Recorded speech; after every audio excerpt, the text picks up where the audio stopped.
Kaixo, ongi etorri kanal barri honetara. Hemen, Alexander Eleazarren ikerketak garandu eta sakonduko duguz. Baina, nor dugu Alexander Eleazar? Laburrean esan da, Alexandre Damaskon jaio zan, 1920 urtean. Bere aita Faisal, Siria eta Irakeko erregea zan. Eta bere ama, Tatiana Romanov, Rusiako Nikolas Bigarren azken zarraren alaba zan. 1933 urtean bere aita Suizan hileben. Eta beranduago bere ama ere. Eta halan, 13 urtegaz umezurtz geratu zan.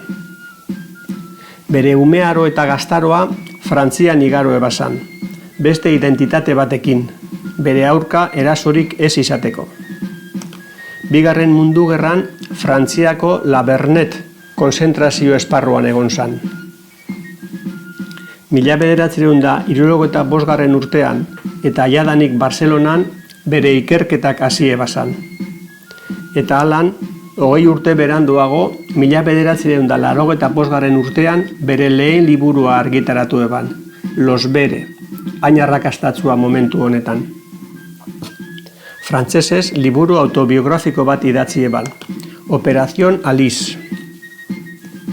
Konferentziak unibertsitateetan eta liburutegi publikoetan emon ebazan. Barcelonan 2004 urtean hil zan. Bera dugu mesujaz.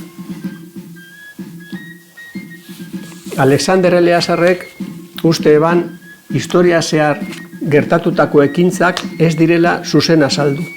Aldaketa asko egin direla. Eta hori frogatzeko, ordura arte deszifratu ezin ziren hizkuntzak ikertzen hasi zan. Eta idazkera iberikoak itzuli ebazan. Baita egiptoar jeroglifikoak. Kretako diskoa ere deszifratu eban. Eta azkenean, kuneiforme idazkera ere itzuli eban.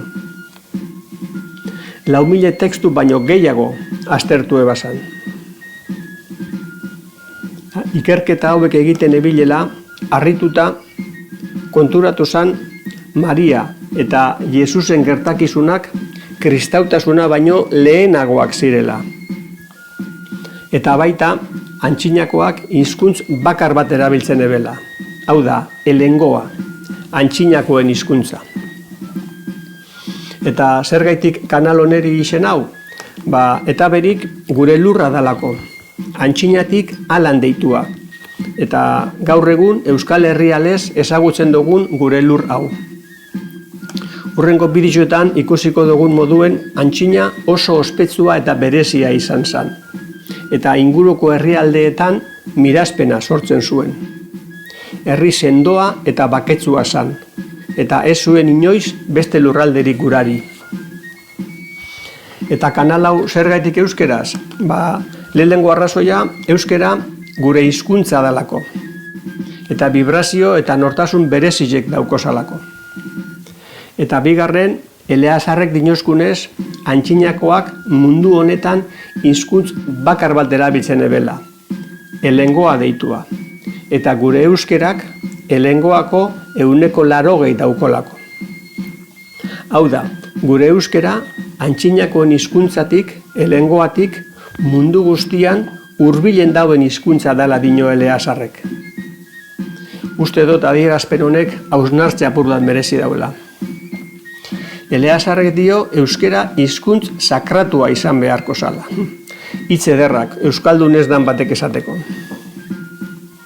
Euskerari esker, idazkera deszifratu ezinak itzultzea lortu eban. Hau da, idazkera iberikoak, kuneiforme idazkera eta abar.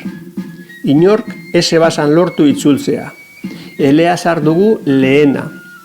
Eta euskeran aurkitu eban giltza idazkera horrek itzultzeko. Euskera munduan gaur egun hitz egiten dan hizkuntzarik zaharrena dela, dio Eleazarrek. Hau holan dala, euskeraren sustraiak aurkitzeko gure begirada gizaldietan urrun bota behar dugu. Euskaldunok euskera gizaldiz gizaldi gaur egunera arte Altzor hau mantentzeko paper garrantzitsua jokatu dugu, eta harro sentitu behar gara horretaz. Eleazarren liburutan oinarrituta, gizaldiz gizaldi barik milurterik milurte, zelan gure arbasoek gure lurra defenditu eben ikusiko dugu. Ze indarra, ze trebetasuna, ze adore, ze adimen erabili eben, inbasoreak hemendik kanpo mantentzeko. Euskaldunok izaera berezile daukagu, eta honen kontzientzia hartu behar dugu. Eta kanalagaz jarraitzeko, lehenengo bideoetan, Eleazarren liburuetan kronologikoki agertzen diren gertakizunak ikusiko dugu. Eta gero, Euskaldunon atalak zehaztuko dugu. Eta beste barik, laster arte. Besarkada bat.